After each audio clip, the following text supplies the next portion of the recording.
What's poppin', Rocky Top? Welcome back to UT's very own political wrap-up show. I'm your host, Evan Mays, reporting to you on a very special night for a very special episode. We are here at Eddie Mannis's Election Night Watch Party, where we are watching the results of the Knoxville mayoral election. We're reporting to you what happens tonight. We're hopefully going to get some interviews with some different people here and maybe, fingers crossed, an interview with the candidate himself, Eddie Mannis. So stay tuned, and thank you so much for joining us here at the Beacon. My name is Evan Mays, and let's get started.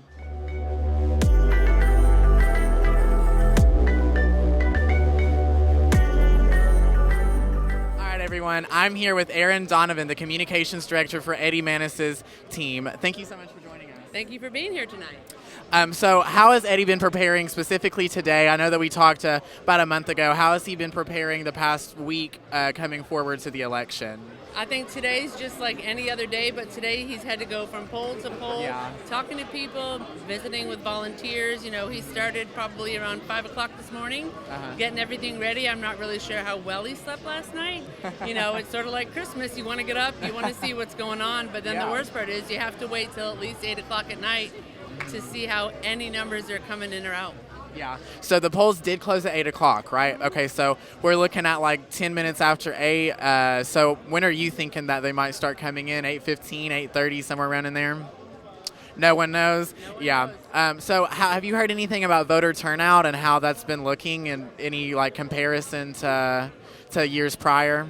Well, we're not really sure about years prior. We know that today we've seen it's a nice day, perfect weather, a little chilly this morning. We did see people coming out, 100, a little low in the east, a little higher. Certain places had really good turnout, other places didn't. So that's one of those when we're sort of looking and seeing, because we're when you sign up as poll watchers, you go in and you ask how many people have voted, so you go in throughout the day, so you have a little bit better idea. And of course, there are certain places where you want to see how well you did in the primary, and so you want to sort of look at those numbers a little bit more carefully and see if you maybe garnish some of the other votes. So Eddie did come out of the primary election as the front runner with the most votes. How has that impacted how your campaign has planned ahead moving toward today? You just keep going and try to keep that, try to get those same voters to keep coming out, but then you also want to make sure where there's some people that were on the fence, where there's some of the voters that were going to go with Marshall that now you want them to come with us versus going with Indya. So that's where you sort of have to figure some stuff out. And then there were some people that don't vote in a primary because they think that they should only vote in the general election. Yeah, and it's interesting that you do mention the votes that Marshall did have and where they're going to go, because a lot of people, despite this being a nonpartisan election, a lot of people have tried to make it one. And how has that? I know that when I talked to Eddie, he said that being openly gay wasn't even as big of an issue as being known as a conservative. So how has that played into strategies and the campaign?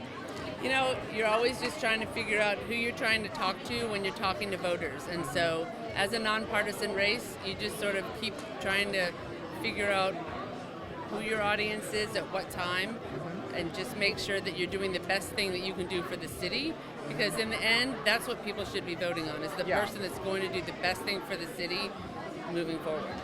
Awesome. Well, thank you so much for talking with us, and I'm excited to see Eddie's speech one way or the other. I think it's going to be a really, really great night. Thank you for joining us. Thank you for having me. Thank you all for being here. I'm so grateful for the work that everybody has put in to this campaign over the course of the past year. Your passion and enthusiasm make this moment even tougher for me.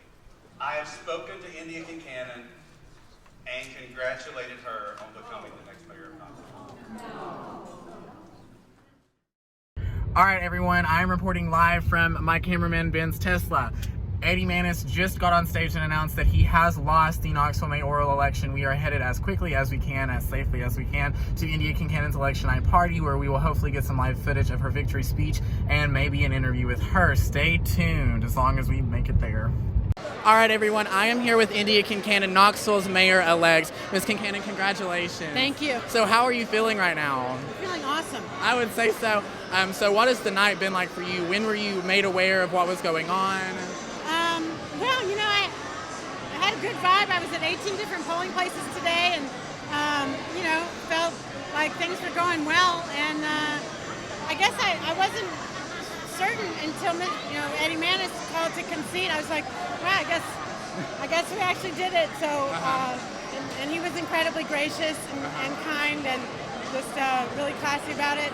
And so then that's when I was like, wow, I guess it's because, I mean, I don't know if the official results are posted, but yeah, that's when we knew. Yeah, that's crazy. So, what's the first thing? Like, what are we doing? You know, the first thing they do after they win the Super Bowl is Disneyland. What's yours? Well, first thing is to enjoy this moment, and then we'll get into details soon. Awesome. But you know, we're talking about connecting families to opportunity and making sure Knoxville works for everybody. So that's what we're going to be working on, and I don't think I'm going to get into the specifics right now. No, yeah. I know that on campus today I saw so many students with the I voted stickers, so many students advertising to go out and vote. What do you have to say to the students who took the time out of the day to go to polling stations to go vote? Voting is super important. Thank you for voting. Keep it up. Don't stop. Do it in 2020. We need you then too. Awesome. Well, thank you so much, and congratulations again, and you have a wonderful night. Enjoy this moment.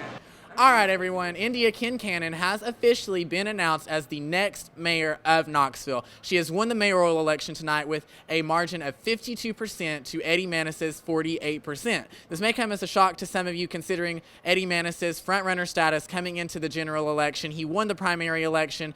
Indya Kincannon coming in second, with Marshall Stair coming in a very close third. However, she has managed to pull off a win this evening. So make sure to tune in this Friday for the regular episode of Poppin' Politics, where we're going to go over the whole world of politics, specifically this Knoxville mayoral election. We're going to analyze everything and tell you how this historic night went down. Thank you so much for tuning into this special episode of Poppin' Politics for the Knoxville mayoral election. My name is Evan Mays with the Daily Beacon, signing off.